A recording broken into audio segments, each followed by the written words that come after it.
Hello, hello, my beautiful soul family. It's Breanne here. Thank you for joining me today. If you guys are interested in Feng Shui, energy healing, or even tarot, feel free to hit that subscribe button and join me on this journey. But today's video, we're going to be talking about Feng Shui and the money corners. I wanted to go over the most favorite part of classical feng shui, which is the money corners. So I wanted to talk to you guys a little bit and show you a bit of an example. But in classical feng shui, we have actually 3 money corners. So how many times have you heard the southeast corner is the money corner or the wealth area of your home? That's quite a common statement out there. And although that may be one of your money corners, in classical feng shui, we do have 3 of them.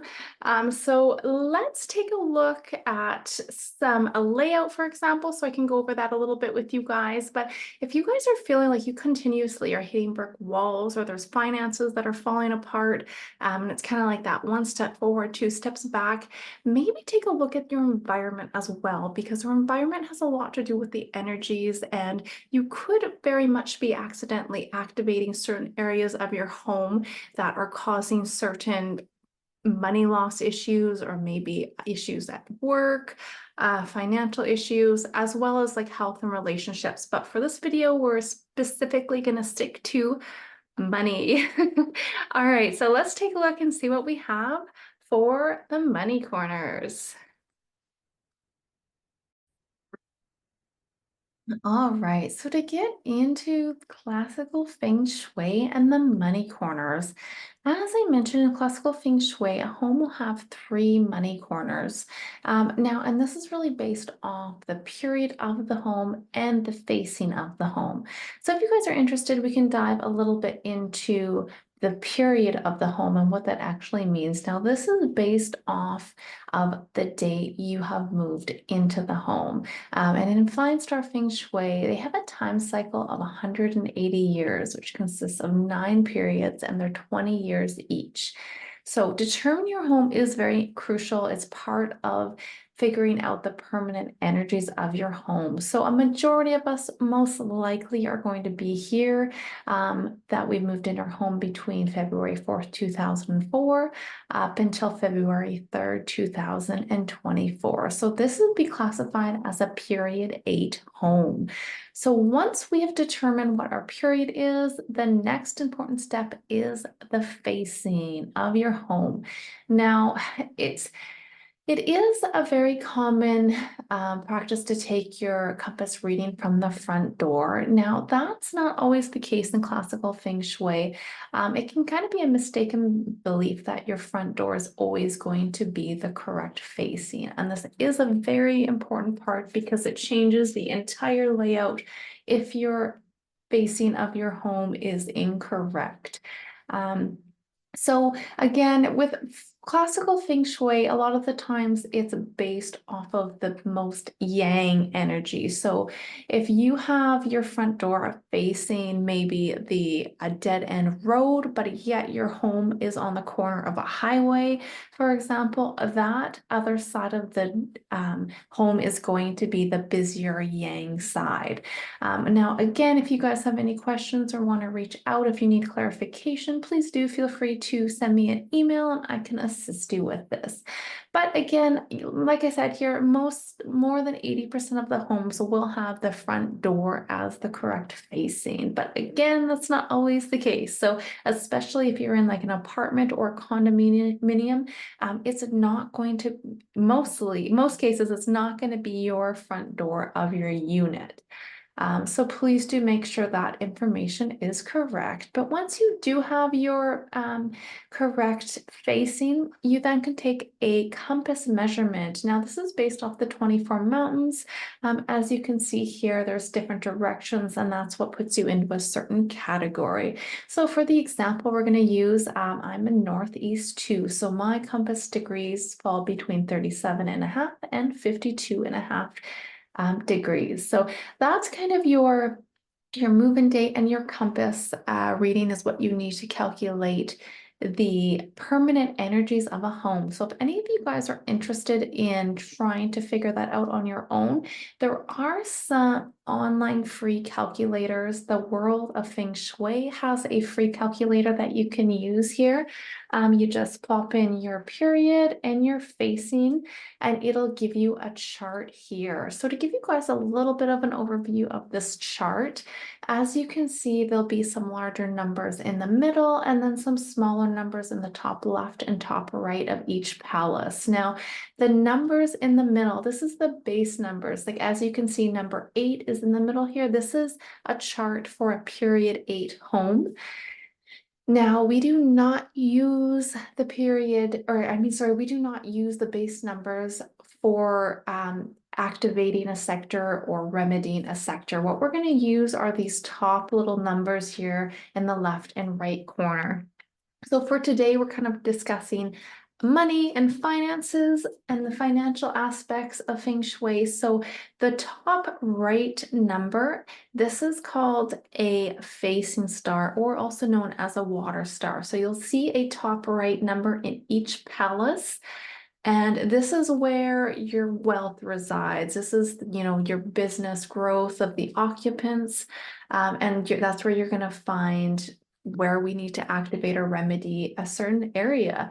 We're going to use a period 8 home for an example. So in this case, a timely star is 8, 9, and 1. So these are going to be the key numbers we are looking for in order for our wealth areas. So you can see in this example here, there is an 8 in the top right corner in the southwest.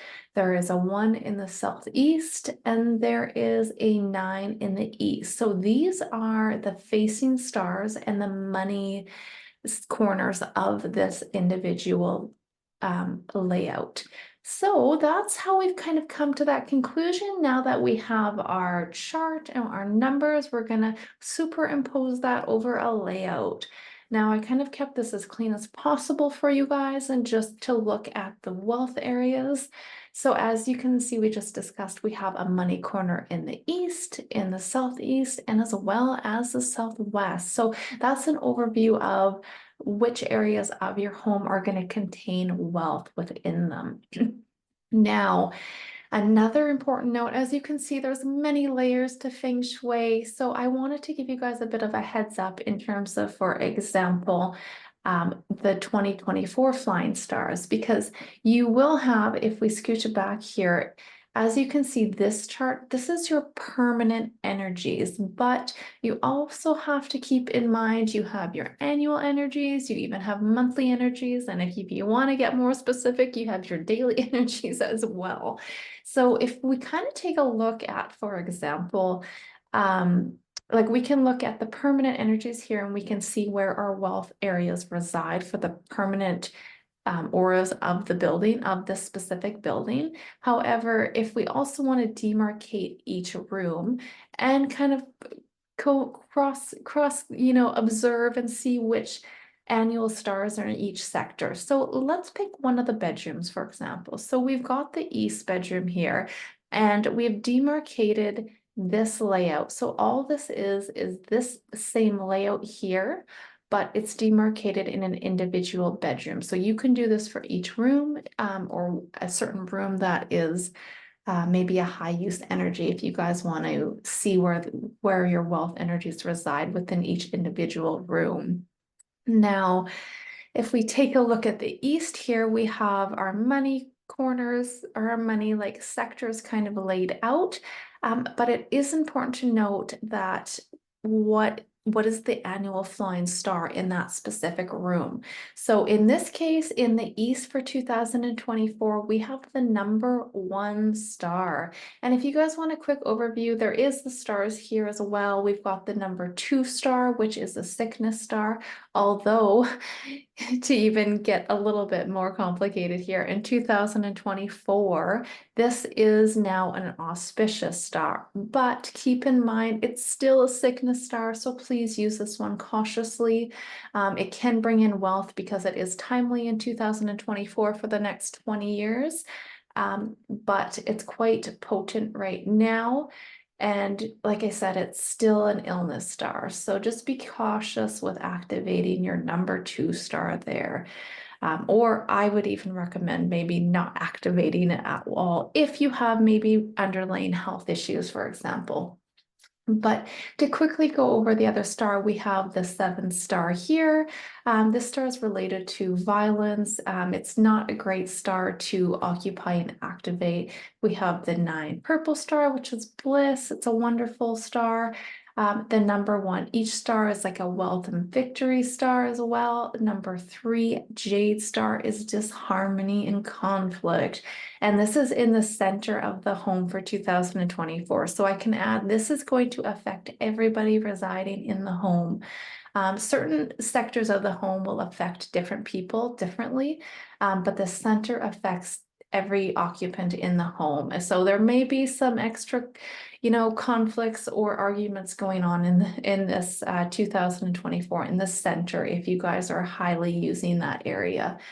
In the west, we have the 5 yellow. So again, this is a star you want to avoid. So for example, if you're wanting to try to activate your west, or like demarcate your west with money areas, I highly suggest not doing that because your 5 yellow star is going to cause more wealth loss or money loss and just disasters all around. Your number 6 white star is to do with career. Your 8 star is another wonderful star for wealth. And then your 4 green star is an inspiration and love star. So if we again take a look at the east here, we've got our money corners laid out. That's wonderful. But what are the annual energies for 2024? We have a victory star. Yay! So this is a great area to use as like maybe an office, or even if you have this as a bedroom, this could be a very prosperous room to use. So this would be a great one. Again, keep in mind your annual energies as well. And if you are dealing with water fountains, I'm not going to go into that too much now, but please do consult a certified practitioner because those can really wreak havoc on finances and wealth and health as well if you're putting them in the incorrect places. And if you are using water fountains, you really want to make sure you're turning them off in certain months, because especially when this number 5 star rolls around, you do not want a lot of yang energy in that area. So again, kind of a quick overview here. You've got your wealth corners laid out, and then you can activate it based on the elements. Again, I'm not going to go too far into that. I just want to give you guys a bit of an overview and a heads up that there are more than one wealth areas, and it's not always your southeast sector here. So again, very unique to each individual home, but it's a really wonderful, classical feng shui is a really wonderful tool to balance and harmonize the areas of the home. So again, I hope you guys enjoyed that. If you have more questions, feel free to reach out, or if you're interested as well, feel free to look at some of my services and I could help you with a feng shui layout and we can balance and harmonize your home. And namaste. We'll talk to you guys soon. Bye for now.